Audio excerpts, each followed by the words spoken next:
mbokk yeeg xarit auditeurs yi salaamaaleykum ñoo ngi leen di nuyu kenn ku nekk ci sa tur ak sa sant boole ci di leen ziar di am mbégte di àndandoog yéen ci iRadio 90.3 kàddu gi di bàyyeekoo ci Ndakaaru di nuyu tey siyaare bu baax a baax Alaaji Ibou Fall di kontaan ci dajeek moom ci talaata ji di waxtaan ci réew mi di nuyoo bu baax a baax fii ci Ndakaaru ci 90.3 ca Thiès 97.7 Kaolack Kolda Sédhiou Ziguinchor Tambacounda Podor Matam Saint-Louis Louga et puis Mbacké et Touba Alaaji Ibou Fall nuyoo ak ziar salaamualeykum wa rahmatullah. Boubs maa ngi lay nuyu di nuyu kilifa gone gi Kandji di nuyu auditeurs yeeg internautes yeeg téléspectateurs yi samay soppe nag ma jox leen téeméeri loxo yéen waa 54% yi jox leen fukki loxo donc ak Bakken.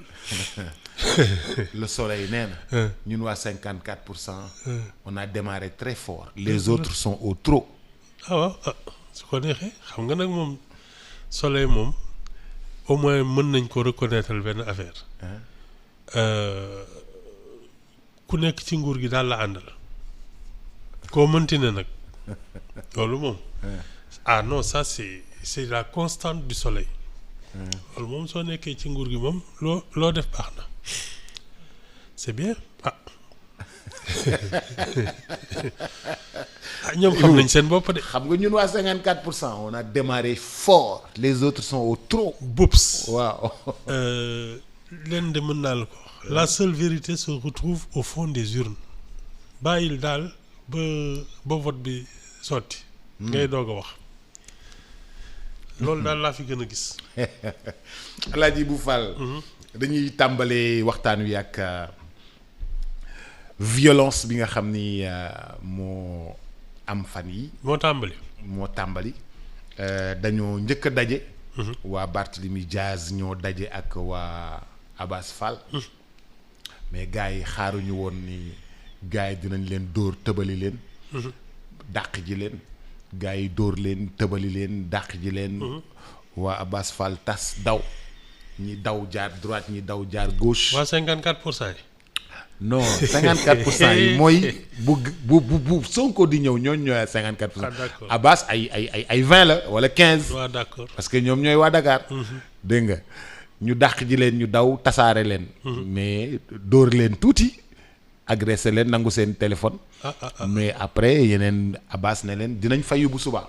d'accord bi Abass ne dinañ fayu bu subaa nag ci la ñu taal li nga xam ni moom moo di siège u Khalifa Sall nga xam ni mooy mentoru kii nga xam ni moom moo di Barthélemy Diaz. taal ko ba mu tàkk jëfet ba lépp tàkk. te ci ngoon gi Abass Fall ne woon na dinañu fayu. dinañu fayu par force. te moom nga xalaat. da nga ci ñaaw njort. waxuma ba léegi tudduma kenn. ne woon na dinañ fayu li mu wax laa wax directement. man feey laa la jox directement. feey daje nañu ñii dàq ji ñii dóor leen nangu seeni téléphone dóor seeni garde du corps dóor seeni jigéen ci ngoon gi Abass ne dinañ fayu le lendemain ci guddi gi 4 heures du matin fayu nañu. waaw léegi yow yaa ma ne woon réew mii nii. violence mosu fee jóg ci politique bi. non loolu moom ça a toujours été le cas non même du temps de la colonisation les campagnes électorales yi. non ay xeex ay kii y avait tout le temps même ay coups de feu ak yooyu loolu moom mosu fi dañ. ci oto Ablaye Wade. oui non mais li tax ma posé ko nii. c'est que président de la République dafa génn la veille. ne nañu ko campagne ci jàmm bu fi dara xew. Boubs. la violence verbale. xam nga. bii nag moom physique la moom. waaw mais ci nuyoo ba la. maanaam xam nga mooy li ma doon wax démb. soo nekkee en campagne. xam nga les gens circulent. et ils ont des chances de se croiser. mais Boubs. su dee yéen tasewu leen da ngeen di saagante rek soo leen tasee il faut courper ñu dem. mais Ibou. Boubs fii la scène publique la scène politique n'aborde pas les questions d'intérêt national fii échange d'insanité moo fi am ku nekk day saaga sa morom menacé kooku yooyu waxal la suñ la xamalee waxal la suñ la xamaluñ sosal la mais attends on ne peut pas tomber sur autre chose que suñu tasee dóorante amul leneen. mais Ibou normalement ci politique man da nga ne ma ay élite la ay niveau la. mais fii c'est le bas de gamme qui fait de la politique Boubs. non Ibou ñiy def politique ñëpp du ñu bas de gamme. li ci ëpp. ñiy def politique ñëpp du ñu bas de gamme am na benn haut de gamme boo xam ne mi ngi si biir toog am na benn haut de gamme boo xam ne mi ngi si biir toog. du ñii de.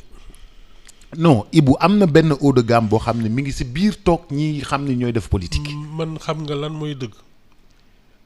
On doit réformer les institutions de telle sorte que sooy def politique Boubs da ngay dis gann da ngay dis ci jaar-jaar da ngay am yar da ngay am xam-xam da ngay am teraanga nga xam ne même si tu dois être député wala maire c'est presque à titre bénévole mais s'enrichir kuy wut nga jaare ko par appareil d'état beeg kii bi pour mën di am teraanga mais ça ne donne que ça non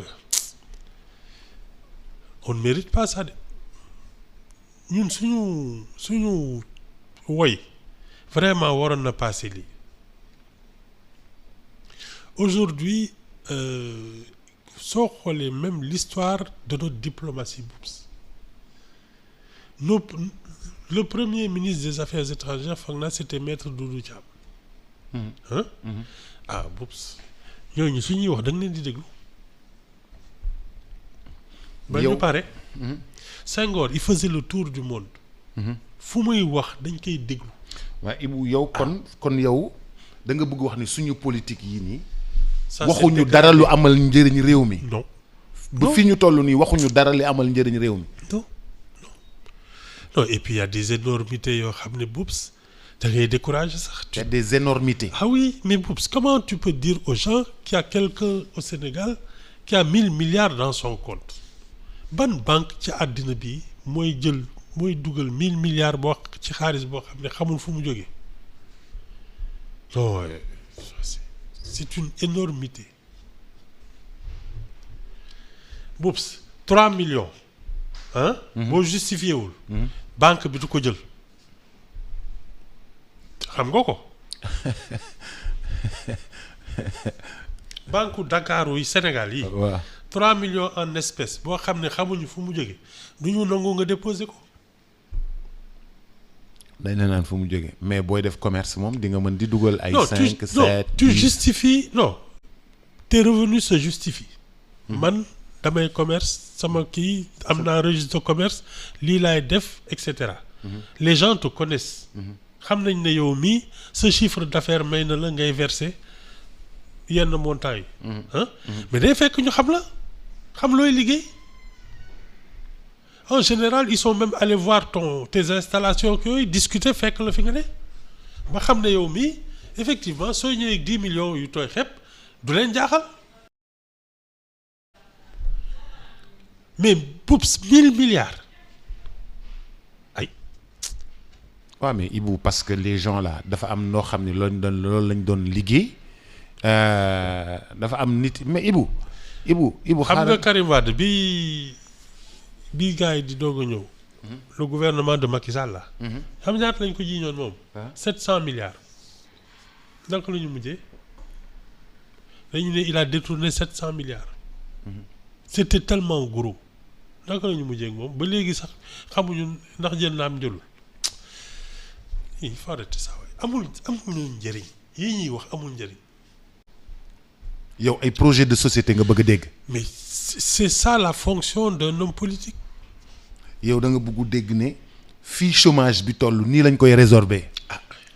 fii problème mu ndox bi commencé waat di ñàkk nii lañ koy résorber. surtout quand tu es au pouvoir. C'est-à-dire que normalement il y a deux postures. yow c'est toi qui es au pouvoir. waxal nit ñi lan nga nar. ñun ça fait des mois qu'on attend que le premier ministre là.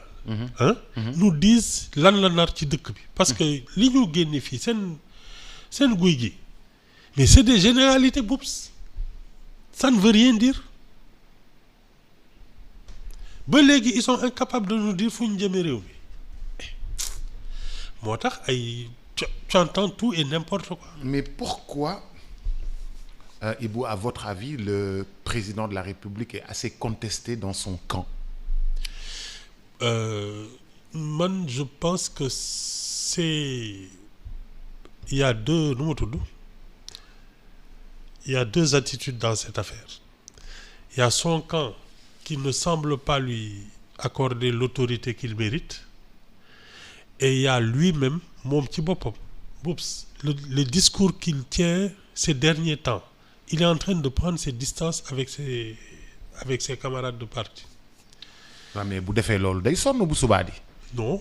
Si bu defee non loolu day sonn bu subaa. je pense d'abord que c'est quelqu'un qu'on a élu pour 5 ans. Hein? Deuxième problème mooy il faut attendre les résultats des élections pour xam avec qui il va travailler et je pense qu'il a été extrêmement avisé de proclamer sa neutralité nee na que le meilleur gagne du loolu la wax. Il a raison moom de moo fi waxagum waxi nit. mais moom mi ngi waxi nit ba pare ne na affaire bi ci jàmm que le meilleur gagne mais dans son camp il est tellement contesté. Ah mais parce que ñoom leur culture c'est la violence voilà de ñoom bañ nañ ko ba su nommé benn gaay ñu naan kii bokkul Pastef dàq ko.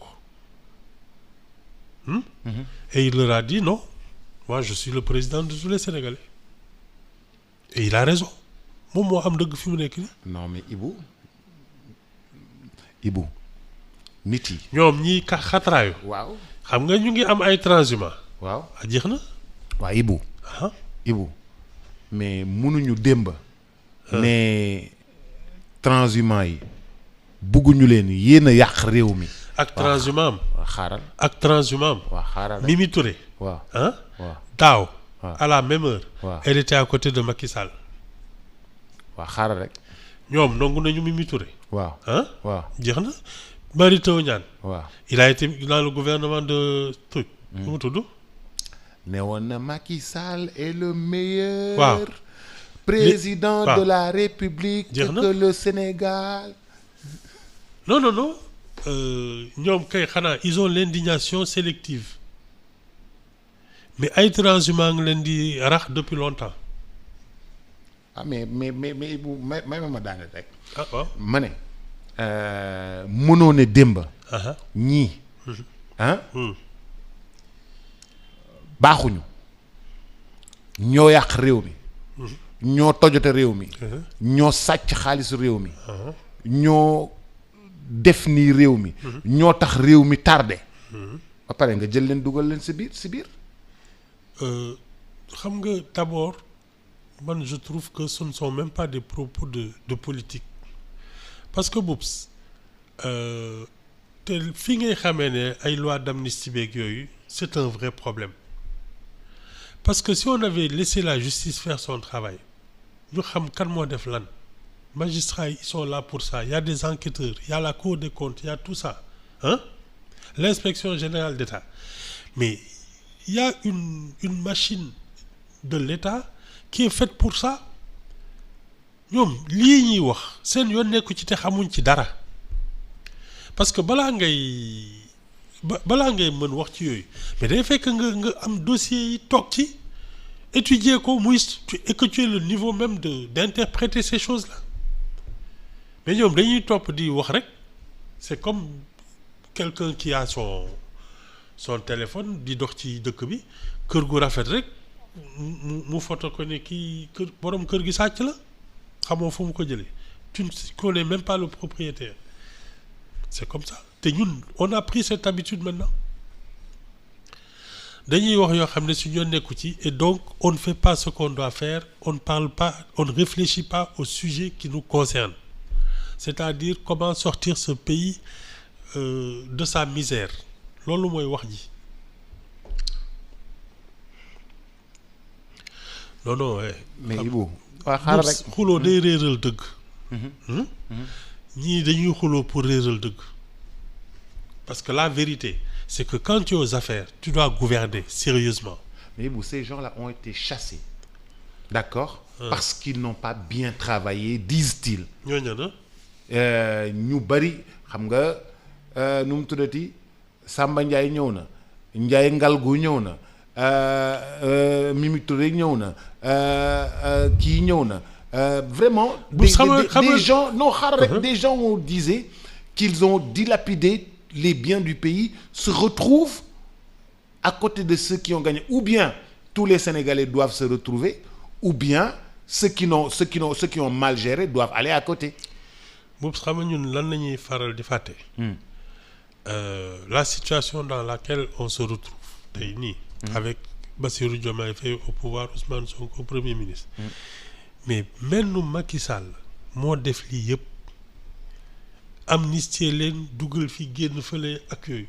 y a que ça c'est dafa mel ni benn machine buy daw rek nga jël un truc rek def ko ci mu détraqué ko.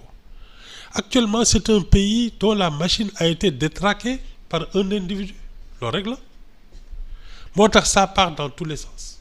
ñii toog tey ils ne se sont jamais préparés ku leen gis xam ne ñii ils se sont pas préparés à rien du tout ils tournent en rond. xam nga maa ngi lay naan bi ñuy naan salaamaaleykum bi ñuy doog a toog nañu wër dëkk bi xam li fi xew ah. balaa nawet yeeg yooyu di ñëw. ñuy wër àddina bi. ah. c'est il tourne en rond. ñii defaguñ fi lu nit xam. il tourne en rond. léegi nag c'est bien. Au lieu de s'occuper de la gestion du pays, tu passes ton temps à polémiquer. Les problèmes sont là. Tu as beau reculer les échéances, day taxaw.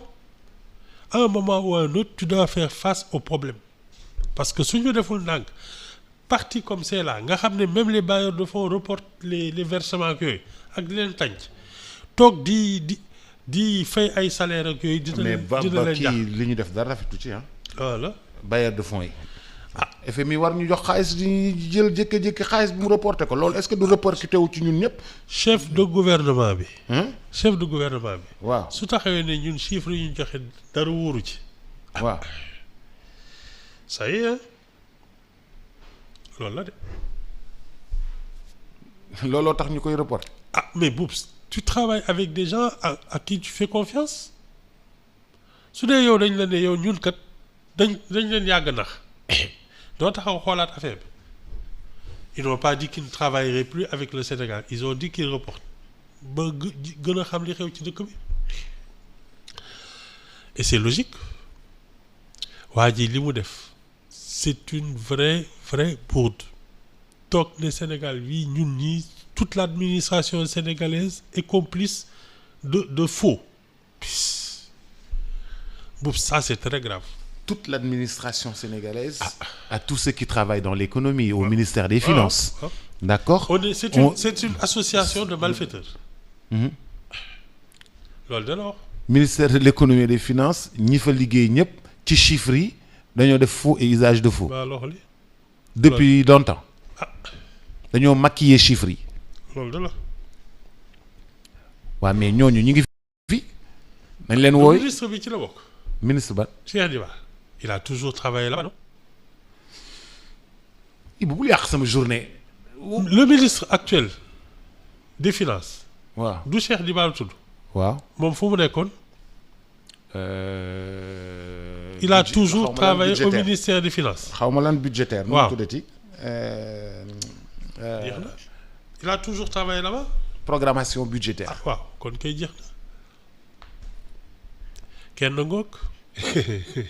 non c'est tout et n'importe quoi.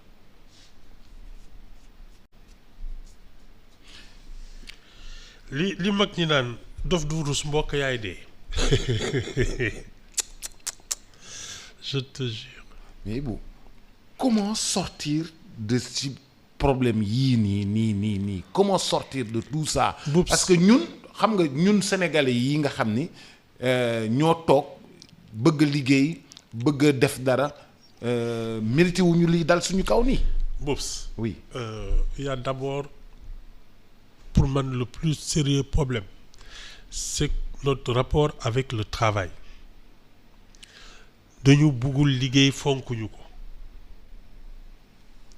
te loolu amul mënoo fi indi gouvernement boo xam ne mën na génne sénégalais ci li ñu nekkee parce que les sénégalais ne travaillent pas sérieusement c'est pas autre chose gis nga un peuple travailleur gouvernant bi du ko ñeme tu n'oses pas faire n'importe quoi parce que c'est un peuple travailleur doo leen yab nit ñi dañuy yablu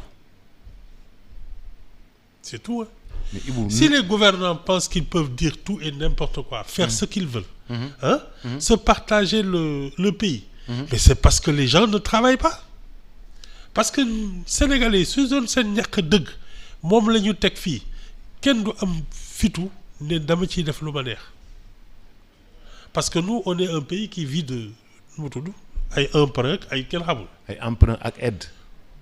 alors que fii si on avait vraiment travaillé li ci bëri mën nañ ko régler suñu bopp mais les Sénégalais ne travaillent pas loolu nag amul garab y a que le travail qui paye bu yóbboo ku ne xool sa bopp di teel a xëy di guddee wàcc c'est pas autre chose gouvernants yi nag on a les gouvernants qu'on mérite ils sont pas travailleurs c'est tout. Mais Ibou Macky Sall jaar ni génn dem bi fi Macky Sall nekkee on avait les mêmes problèmes mais on a élu des gens pour que yi fi changer. Non, c'est que ñun on se cache derrière notre petit doigt. La man vraie sa tubaab boobu xaw ma lool de. ñun waxuñu suñu bopp dëgg. lii dëgg. mooy ñun ñoo liggéeyul ñoo ñàkkul. gouvernants yi Boubs Senghor c'était pas rien. Wade c'était pas rien.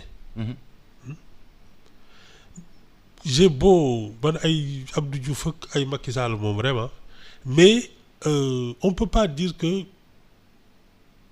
comment te dire ça quand tu regardes les pays africains là seen ay chefs d'État mais c'est même pas comparable ak ñun li ñu fi am donc c'est pas vraiment la qualité de nos leaders qui est un problème c'est le peuple qui n'est pas travailleur. Oui.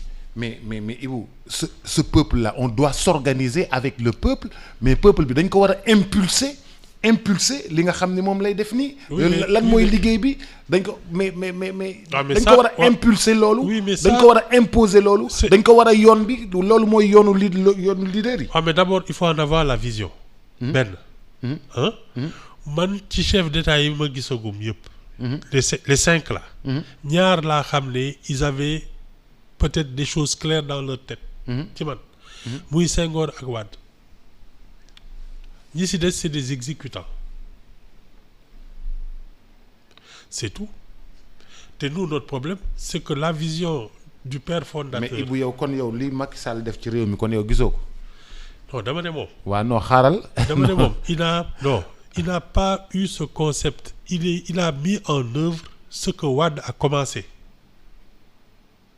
ok nee naa la c'est un exécutant xam nga entre celui qui conçoit et celui qui exécute il y a une vraie différence il y a des gens ils peuvent concevoir mais exécution su jotee du ñu mën parce que yenn ils n'ont pas le sens pratique je pense que Wade a eu la vision parce que soo xoolee sax même c'est le genre à faire comme une statue comme le monument de la Renaissance africaine. Ça c'est des gens qui ont un regard le troisième œil mais ça Boubs ils sont rares léegi nag ay Macky Sall yi c'est des gens au sens pratique xam nga lu ma la xam na ne waa ji lii la géntoon xaaral ma def ko mais c'est pas lui qui a imaginé tout ça.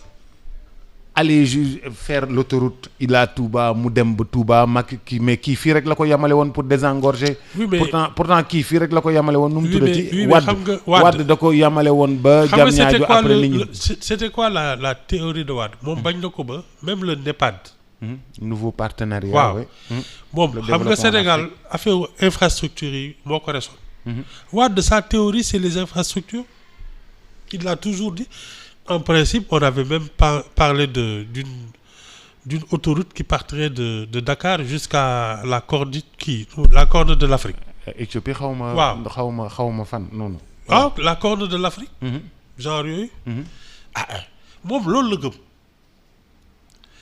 Macky Sall a été son collaborateur. xamoon na li Wade bëgg def. xamoon na li Wade bëgg. D'ailleurs Wade toog na ne kii bi ma faloo ba léegi kii moo fi def. li ma bëggoon a def c'est lui. Donc non, je pense pas que Macky Sall est une vraie... Parce que Boups, ñun notre problème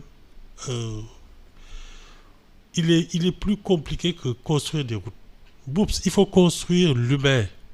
Le citoyen. Mais xam nga grand yow da ngay waxu leadership. Sonko semble avoir ce leadership là. nga xam ni nit ñi gëm nañ ko dañ koy topp non nit ñi gëm nañ ko te dañ koy topp. waaw tu me dis qu'il a un pouvoir d'attraction, de fascination, il a du charisme te loolu mooy yéen waa 54% yi. Mais ça ne veut rien dire pour moi. mais Sonko tey bu waxoon nit yi bàyyi leen yéen seen kër ngeen ñëw. bayal ma fii dañuy ñëw bayal ko. non je pense que tu te trompes. bàyyi leen seen fii ngeen ñëw tabaxal ma dañuy ñëw tabaxal ko. tu sais pour man. les populistes comme on les appelle. ñoom ils ne décident pas. Ils disent aux gens ce qu'ils veulent entendre. C'est différent. Entre ki nga xam ne yow da nga am sa vision bopp nit ñi ànd ceeg ñàkk ci ànd da nga leen di ne lii mooy dëgg. lii la ñuy def. bokkul ak ki nga xam ne. Parce que soo bëggee neex nit ñi da nga leen di wax leen neex les gens s'attendent à ce que tu leur dises ce pays a été pillé par des voleurs loolu la ñu bëgg a dégg nga wax leen ko ñëpp ne kon nag yow yaa nekk ci dëgg.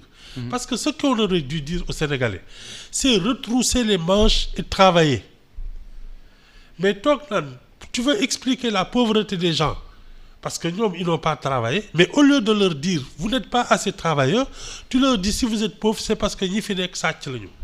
C'est trop facile. Si vous êtes pauvre ñi fi nekkoon. ñoo leen sàcc waaw. Alors que la pauvreté. benn raison rek la. Tu ne travailles pas. Il y a pas autre chose. Ah mais xam nga moom il est capable.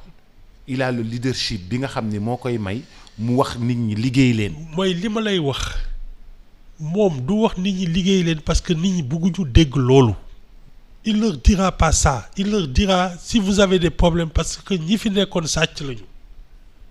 Parce que loolu la nit ñi bëgg a dégg.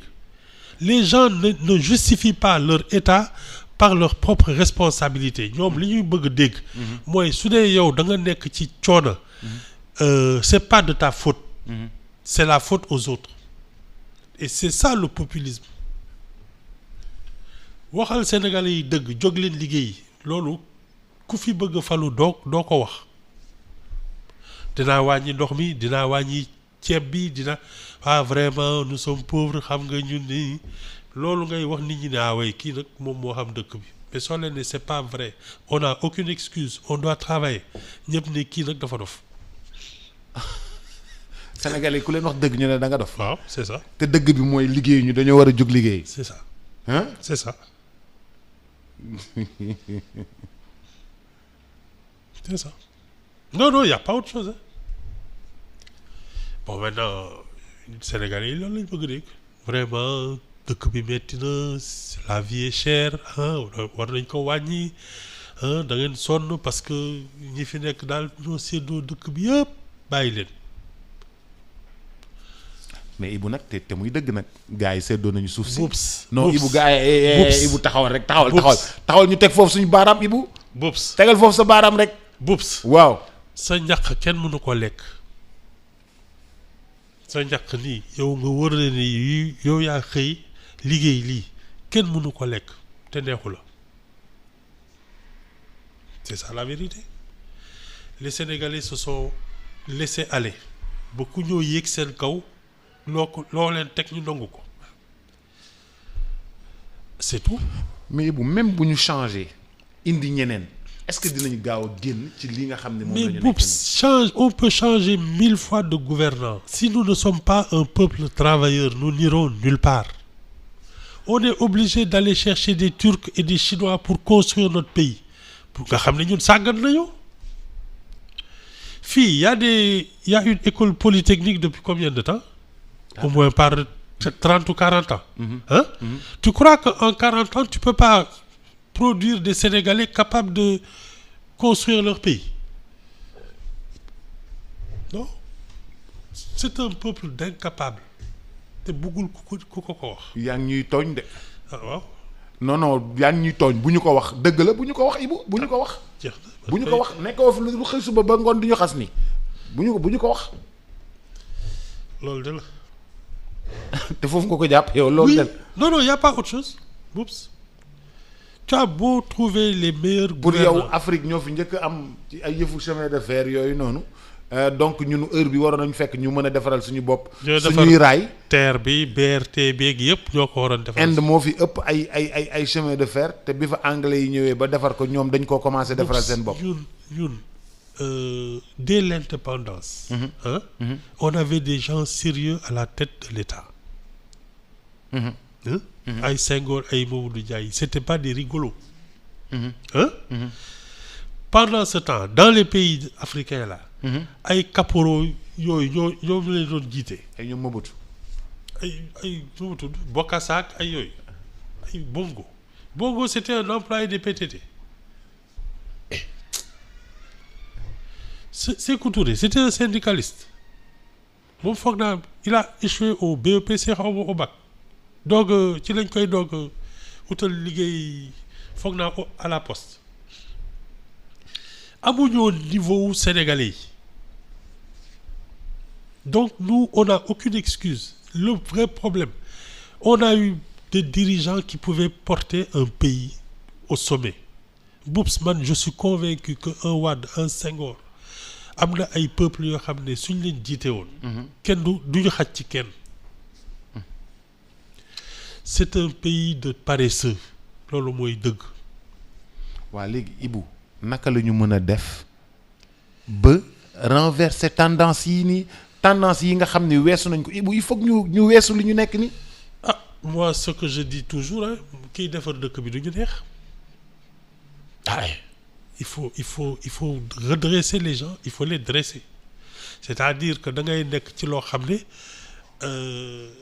tu mets les gens à la baguette c'est-à-dire mooy li may wax rek le service civique l'éducation il faut se concentrer sur l'éducation, la formation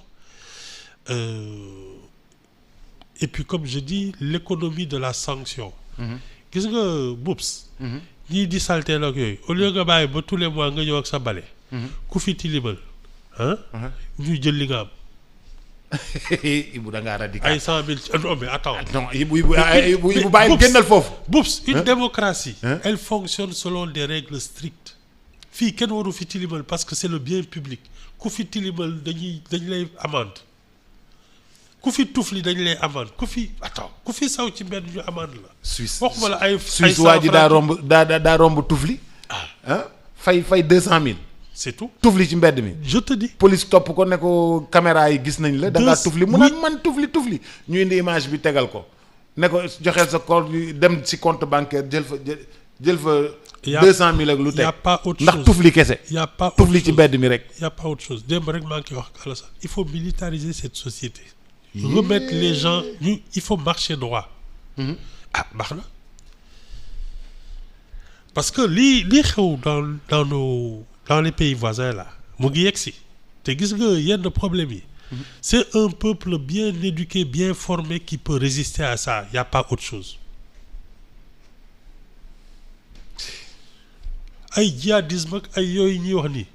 y a qu'un peuple bien éduqué et bien formé qui peut y résister. leneen amu fi. avoir le sens de la citoyenneté le sens de la République. Le respect des valeurs. de la République loolu kese moo ñu ciy génne leneen mënuñ ci génne surtout que nag maintenant tout le monde parle de pétrole et de gaz ak yooyu Boubs on va voir le grand banditisme débarquer chez nous. waaw mais Ibou xaaral ma laaj la xanaa pétrole beeg gaz bi nii dinañu si xaw a génnee ñu xaw a noyyi tuuti. c'est une arme à double tranchant mooy li ma lay wax ci ndox mi rek soit tu sais t'en servir et c'est ta force soit tu ne sais pas et ça va être un vrai problème. ndox mi déborder volé. waaw c'est comme le pétrole et le gaz. Soit tu sais ce que tu vas en faire. ndox mi soit mën nga ko jëfandikoo. waaw mu nekk lu baax ci yow. bien sûr mënoo ko jëfandikoo mu indil la ay problème inondation yi. c'est ça. pétrole beeg gaz bi pareil parce que ce seront des sommes colossales. Soit nous savons ce que nous voulons faire de notre pays. te su boobaa investissement yi day gën a yomb. Soit on va avoir une vraie mafia qui va s'installer. ñoo xam ne ils vont avoir un rythme de vie indécent. yokk nag problème yi ci dëkk bi parce que la corruption yëpp ci yooyu lay commencer.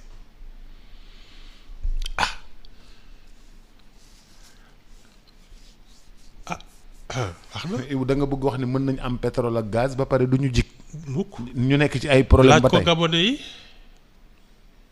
laaj ko Gabonais yi président ba il a laissé 33 concubines 50 gosses c'est tout xaalis bee bëri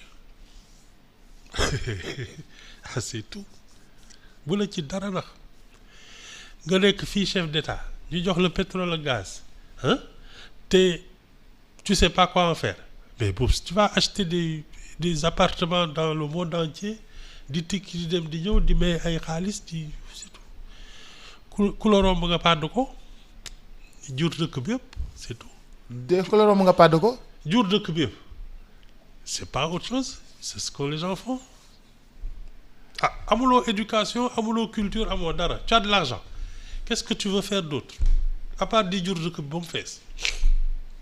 Tu feras pas autre chose loolu de la non il faut pas croire que le pétrole et le gaz là si tu ne sais pas t'en servir ça va être encore pire que ce que tu n'imagines te genre nit ñooñu nga xam ne dañuy yaroo seen sago mais Boubs c'est de vraies dictatures sanglantes nga xam ne rey nit ak naan ndox la ñuy yemale parce que le pouvoir leur permet ça xaalis bi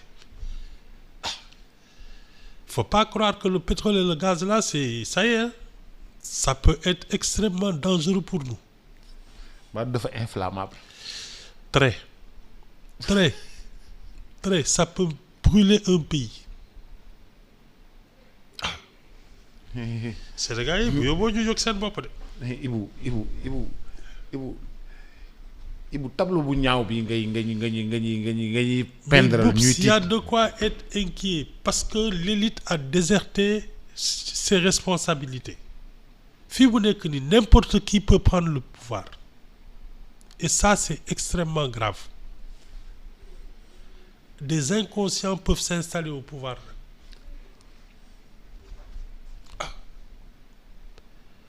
et loolu ñun ñëpp ñoo ciy am problème. Bien sûr bon ñun suñu compagnie nga xam ne on a déjà un pied dans la tombe xam nga ñun li ñu dese bëreetul. Non yow il faut nga fekkee 2050 bi de. 2050 bi foog. non foog nga fekkee ko waaw man ñii ñëw laa yërëm parce que nous on a eu la chance d'avoir vécu à une époque où on avait la tête sur les épaules da nga doon gis kilifa xam ne kii kilifa la. Attends. ci jamono yooyu. Oui oula ça n'a rien à voir gars yi am classe xam nga am classe. Wow. Savoir se faire respecter dans le monde. loolu la ñu amoon. mais on est encore respecté dans le monde Sénégal. Bon à part que fan yi yow même entre Sénégalais on ne se respecte pas nga ne doo bàyyi même entre Sénégalais on ne se respecte plus. Non Ibou on a encore les bonnes manières. Oh man cër bi ma non jox dama la ko jox. cër bi ma jox tataaru gi dama ko jox. cër bi ma jox keneen dama ko jox on a toujours. d'accord am na si Ibou am nañu Sénégalais. yéen waa 54%. waaw waaw. du yéen a formé sama saaga club. wala di yéen. waaw ñoo formé ça club bi waaw. C'est de ça que je parle. On ne se respecte même plus entre nous. Non, on est la risée du monde entier bul sonn sax. Ibou pourtant Sénégal dañ koy respecté ba tey de. C'est plus la même chose. Ce n'est plus du tout la même chose. loolu moom non. C'est plus du tout la même chose. Les chefs d'État sénégalais qui parlaient, on les écoutait religieusement. Ce n'est plus la même chose du tout. ay ministre des affaires étrangères xam ne suy commencé wax nga sa fit ngay am ay palpitations. Non, moi je suis désolé mais non. Enfin. pour yow daal dafa am loo xam ne perte nañ ko. Oui, ça s'est dégradé. Ça s'est dégradé et depuis très longtemps. D'où lii hein. Ça s'est dégradé depuis très longtemps. Moi je te dis les histoires de ay Macky Sall kii nit ñi ñooy tëb di daal rek mais moi je pense que le Sénégalais, l'homme sénégalais, il s'est dégradé. Ce sont les ressources humaines qui font un problème maintenant. On n'est pas travailleur. On a un problème avec la rigueur, l'exactitude, la vérité, la ponctualité. Mais bon, on a de sérieux problèmes. Et ça, ce sont les ressources humaines. On a des problèmes avec l'exactitude. Oui. La rigueur. Oui. L'exactitude mooy chiffres yi. Les chiffres et même la vérité. Les chiffres et wax la vérité. dëgg rek. L'exactitude. Oui. La ponctualité. Oui. La rigueur. Ah.